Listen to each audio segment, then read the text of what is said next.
These borders-born celebrities are used to being in the media spotlight, but this is a photo shoot with a difference, the launch of a walking challenge for charity. The TV and sports stars are trekking 30 kilometres across Dumfries and Galloway to help save lives thousands of miles away. It's a dangerous job carried out by the Halo Trust, clearing landmines in war-torn countries across the world. In Syria, around 8.2 million people live surrounded by lethal explosives. The Trust's aim is to improve the lives of civilians through education and clearing roads. Scottish rugby player Stuart Hogg and TV personality Camilla Thurlow have come together to raise money for the charity. Stuart says he wants to play his part in improving lives in Syria. For me, I just want to try and help out in any way I possibly can. I think the fact that a rugby player has nothing really to do with this, I just wanted to try and help out and save as many lives as we possibly can. Our tour kind of ends around that kind of time and our season ends, so yeah, I'd love to take part and get the walking boots on and get trucking over the hills.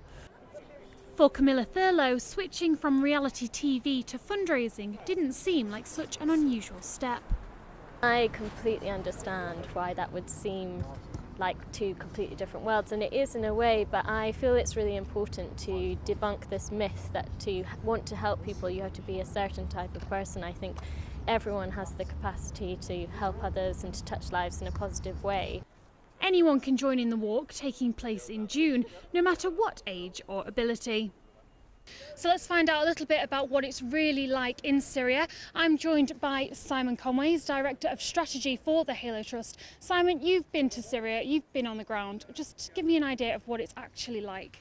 Well, I first went inside Syria in 2015 and I was, frankly shocked by what I saw. In 20 years of clearing up after wars, it was some of the worst devastation that I've ever seen, and there are literally millions of people living in close proximity to unexploded bombs. Large amounts of the housing stock are destroyed. I mean, at least half of it is damaged. People are without homes, and they can't cultivate their land because it's contaminated with unexploded bombs. So it is, yeah, I think it's the worst thing that I've ever seen, actually. So tell me what a difference this money could make.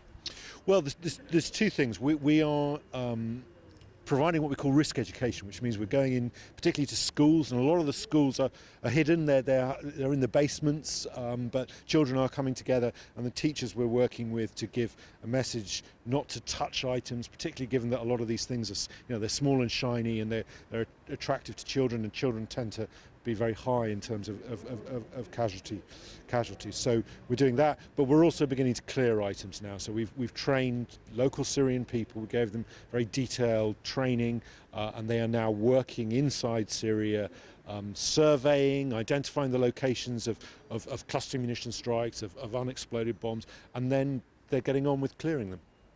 Fantastic. Simon, thank you so much. Make sure you look out for the walk that's taking place across the Scottish borders in June.